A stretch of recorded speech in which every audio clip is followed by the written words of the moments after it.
चलिए जानते हैं आज की देश और दुनिया की सिलेक्टेड काम की और महत्वपूर्ण 50 बड़ी खबरों को सिर्फ 10 मिनट में। पर अभी तक आपने इस वीडियो को लाइक नहीं किया तो लाइक कर दीजिए। भारत में दिखेगा साल का पहला चंद्र ग्रहण 5 मई को रात 8:44 से शुरू होकर देर रात 1:01 पर होगा समाप्त। कर्नाटक में पीएम मोदी ने जय बजरंगबली से की भाषण की शुरुआत, बोले आतंक के आकांक्षा को बचाती है कांग्रेस, तुष्टीकरण की नीति कांग्रेस की एकमात्र पहचान। बजरंग दल पर प्रतिबंध के कांग्रेस के वादे पर गरमाई सियासत, सड़कों पर उतरने की तैयारी में हिंदू संगठन, बोले चुपचाप सुन ले कांग्रेसी ये कभी होने नहीं देंगे। कुपवाड़ा एनकाउंटर में 2 आतंकी ढेर, पठानकोट से जम्मू तक रेड अलर्ट जारी, पुंछ जैसे अटैक की आशंका, सुरक्षा कारणों के चलते आर्मी स्कूल बंद। इंटरनेशनल मार्केट में 5% टूटा कच्चा तेल, 5 रुपए तक सस्ता होगा पेट्रोल और डीजल। भूख से मर रही पाकिस्तान की जनता, कंगाली में श्रीलंका को भी पछाड़ा, महंगाई 50 साल के रिकॉर्ड स्तर पर पहुंची। कर्नाटक के हर गांव और हर मंदिर में हनुमान चालीसा का पाठ करेगी बीजेपी, कहा नहीं लगने देंगे बजरंग दल पर बैन। बिहार में बीजेपी की सरकार बनी तो मस्जिद से उतरेंगे लाउड स्पीकर, केंद्रीय मंत्री गिरिराज सिंह बोले सड़क किनारे से हटेंगे कब्रिस्तान। आईपीएल के विवाद के बाद अनुष्का संग मंदिर पहुंचे विराट कोहली, यूजर्स बोले पहले लड़ाई करो फिर मंदिर जाओ। धरने पर बैठे पहलवानों से मिलने जंतर मंतर पहुंची आईओए की अध्यक्ष और दिग्गज एथलीट पीटी उषा, 4 दिन पहले ही बताया था अनुशासनहीन। महाराष्ट्र की राजनीति में जल्दी होगा बड़ा बदलाव, शरद पवार के एनसीपी प्रमुख पद से इस्तीफा देने पर बोली बीजेपी। लोकसभा चुनाव 2024 से पहले बीजेपी ने चुकाया यूपी निकाय चुनाव में 391 मुस्लिम उम्मीदवारों को दिया टिकट। यूक्रेन को $30 करोड़ की सैन्य सहायता में अमेरिका दे रहा हाइड्रा 30 जैसा प्राण घातक रॉकेट, रूस पर बरपेगा कहर। फिल्म द केरल स्टोरी के खिलाफ याचिका सुनने से सुप्रीम कोर्ट ने किया इनकार, सीजेआई बोले हर बात पर नहीं हो सकती सीधे सुनवाई। दिल्ली, हिमाचल, राजस्थान समेत कई राज्यों में आगामी 3 दिन तक आंधी और वज्रपात की संभावना, आईएमडी ने येलो अलर्ट के साथ जारी की चेतावनी। दिल्ली में शराब घोटाले के बाद अब प्रोफेसर भर्ती घोटाला, एलजी विनेश सक्सेना ने दिए जांच के आदेश। पत्नी के स्वास्थ्य का हवाला देकर मनीष सिसोदिया ने अंतरिम जमानत के लिए खटखटाया एचसी का दरवाजा, दिल्ली हाईकोर्ट ने सीबीआई से मांगा जवाब। केंद्र सरकार की सख्ती का हुआ असर, आम लोगों को मिलेगी राहत, 6% तक सस्ता होगा खाने वाला तेल। आपराधिक गैंग से जुड़े लोगों पर दिल्ली पुलिस का बड़ा एक्शन, दिल्ली हरियाणा में 20 जगहों पर छापेमारी, लाखों रुपए और हथियार किए जब्त। केंद्रीय खेल मंत्री अनुराग ठाकुर ने की मामले को दबाने की कोशिश, पहलवान विनेश फोगाट बोली पहले भी शिकायत की लेकिन कोई कार्रवाई नहीं हुई। ध्रुवीकरण के आधार पर वोट लेना ठीक नहीं, कांग्रेस अध्यक्ष मल्लिकार्जुन खड़गे ने बीजेपी पर साधा निशाना। राजस्थान में भी बजरंग दल पर लग सकता है बैन, मंत्री गोविंद मेघवाल बोले कुछ लोग जय श्री राम के नारे लगाकर भी करते हैं अपराध। ईपीएफओ ने अधिक पेंशन के लिए बढ़ाई समय सीमा, अब 26 जून तक कर सकेंगे आवेदन। 60% गिरा अडानी विल्मर का प्रॉफिट, बिखरा शेयर बेचकर निकले निवेशक। अब तक 3000 से अधिक लोग भारत लौटे, रेस्क्यू के बाद लोगों ने कहा मोदी है तो मुमकिन है। केजरीवाल अब तो बोलो शीश महल का दरवाजा खोलो, बीजेपी सांसद मनोज तिवारी ने आम आदमी पार्टी पर साधा निशाना। आईपीएल के बीच मोहम्मद शमी की बड़ी मुश्किलें, कोलकाता हाईकोर्ट के आदेश के खिलाफ सुप्रीम कोर्ट पहुंची पत्नी हसीन जहां लगाए गंभीर आरोप। अब एक और महिला ने पूर्व अमेरिकी राष्ट्रपति ट्रंप पर लगाए यौन उत्पीड़न का आरोप, कहा शर्मनाक हरकत की।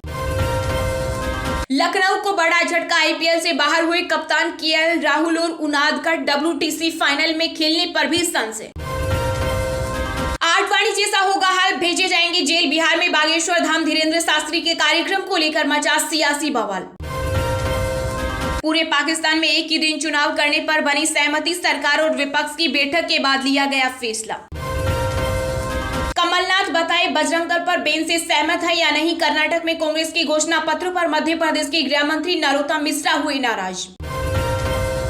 अडानी विल्मर के मुनाफे में 60% की बड़ी गिरावट, चौथी तिमाही में लाभ घटकर 582.12 करोड़ रह गया। कर्नाटक के बेलगाम के 20 लाख लोग महाराष्ट्र में होना चाहते हैं शामिल, ठाकरे गुट के नेता संजय राउत ने किया बड़ा दावा। राजस्थान के सीएम अशोक गहलोत ने उदयपुर में आदिवासियों के बीच मनाया 72वां जन्मदिन। सियासी जादूगरी से कांग्रेसी नहीं, राष्ट्रीय राजनीति में भी है बड़ा नाम। 6 मई के आसपास आ रहा साल का पहला साइक्लोन, नाम है मोचा, जद में आएंगे कई राज्य, आईएमडी ने जारी की चेतावनी। शरद पवार के बाद एनसीपी में लगी इस्तीफों की झड़ी, पार्टी महासचिव जितेंद्र आहवाड़ समेत कई नेताओं ने अपना पद छोड़ा। झारखंड में अब सरकारी स्कूल के बच्चे भी बोलेंगे फराटेदार अंग्रेजी, सीएम हेमंत सोरेन ने कहा सीबीएसई पैटर्न पर होगी पढ़ाई।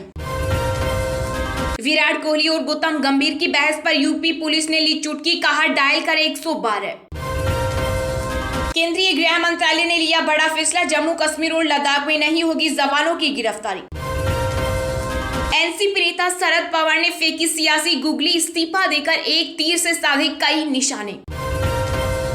महिला पहलवान मुझसे लिपटी थी, मैं नहीं, ब्रजभूषण बोले मेडल पाने का मतलब यह नहीं है कि कोई झूठ नहीं बोल सकता। दिल्ली शराब घोटाला मामले में ईडी को विजय नायर और अमित अरोड़ा के बयान दर्ज करने की मिली अनुमति। चुनाव आयोग पहुंचे नेताओं की हेट स्पीच, बयानबाजी पर इसी हुआ सख्त, पार्टियों को दी नसीहत। जो कानून व्यवस्था को व्हील चेयर पर लाते थे, आज वो खुद व्हील चेयर पर। यूपी के सीएम योगी ने माफिया मुख्तार अंसारी पर कसा तंज। पहले उत्तराखंड फिर गुजरात और अब कर्नाटक यूनिफॉर्म सिविल कोड पर कुछ बड़ा करने वाली है बीजेपी।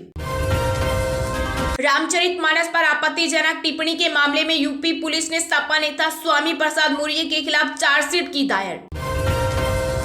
नकल माफियाओं का अमृतपाल है बीजेपी राज, अखिलेश यादव का दावा, लेखपाल भर्ती में नकल करते पकड़ी गई युवती हुई पास।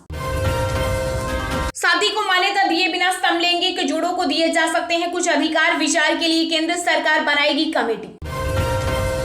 गलती से चार्जशीट में जुड़ा नाम आप सांसद संजय सिंह ने कहा ईडी ने अब खत लिखकर मांगी है माफी। रोहिंग्या के बाद अब म्यांमार के लोग कराना चाहते हैं भारत में घुसपैठ, सीमा पर 512 किलोमीटर के क्षेत्र में बढ़ी चौकसी। सीमा विवाद के बीच शंघाई सहयोग संगठन की बैठक में चीन के विदेश मंत्री से मिलेंगे एस जयशंकर, लेकिन पाकिस्तान से किनारा। नोबेल पुरस्कार विजेता अमर्त्य सेन के घर के बाहर धरना देंगे बंगाल के मंत्री, सीएम ममता बनर्जी ने कहा किसी को भी पीछे नहीं हटना।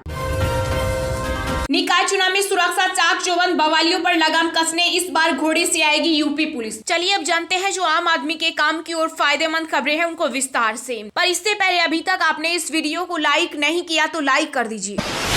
केंद्र सरकार की सख्ती का हुआ असर, आम लोगों को मिलेगी राहत, 6% तक सस्ता होगा खाने वाला तेल। जी हां, महीनों से महंगाई की मार झेल रही आम लोगों को जल्दी ही बड़ी राहत मिल सकती है। केंद्र सरकार द्वारा सख्ती करने के बाद कंपनी आने वाले दिनों में खाने वाले तेलों की कीमतों में कटौती कर सकती है। दरअसल भारत सरकार ने खाद्य तेल उत्पादों से तेल की पैकेजिंग पर एमआरपी यानी अधिकतम खुदरा कीमतों में कटौती करने के लिए कहा है, ताकि अंतर्राष्ट्रीय बाजार में वेज ऑयल की कीमतों में गिरावट के कारण सस्ते तेल का लाभ उपभोक्ताओं को मिल सके। इसके बाद कहा जा रहा है कि कंपनियां खाद्य तेलों के दाम में 6% तक की कटौती कर सकती है। अडानी विल्मर ने खाद्य तेलों की कीमतों में 5 रुपए प्रति लीटर की कटौती करने का निर्णय लिया है। अडानी विल्मर फॉर्च्यूनर नाम से खाने वाले तेल बेचती है। इसके अलावा Gemini edible and feeds India ने 10 रुपए प्रति लीटर तक भाव कम करने का फैसला लिया। यह कंपनी जेमिनी ब्रांड नाम से तेल बेचती है। इन दोनों कंपनियों के द्वारा कीमतों में कटौती का लाभ ग्राहकों तक 3 सप्ताह में पहुंचेगा। इससे पहले सोलवेंट एक्सट्रैक्टर्स एसोसिएशन ने मंगलवार को एक बयान में कहा था कि सरकार ने तेल कंपनियों को खुदरा कीमतें कम करने की सलाह दी, ताकि ग्राहकों को अंतर्राष्ट्रीय स्तर पर भाव में आई कमी का लाभ मिल सके। एसोसिएशन ने कहा था कि ग्राहकों तक लाभ पहुंचाने के लिए खाद्य एवं उपभोक्ता मामलों के विभाग के द्वारा तेल कंपनियों को सलाह दी गई है।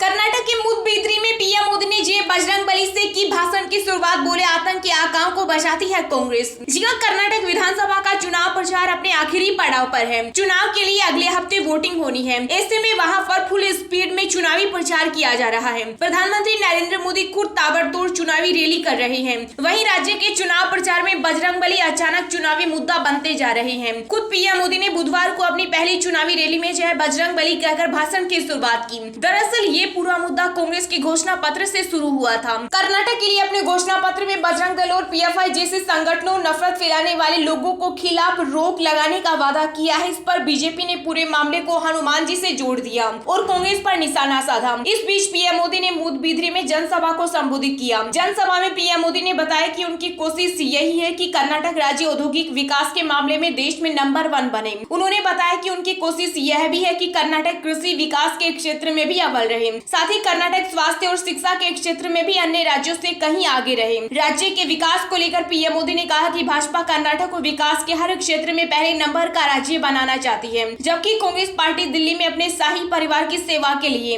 राज्य को नंबर 1 एटीएम बनाने में लगी है। पीएम मोदी ने निशाना साधते हुए कहा कि कांग्रेस कर्नाटक में शांति और विकास की दुश्मन है। कांग्रेस आतंक की आकाओं को बचाती है और तुष्टीकरण को बढ़ाती है।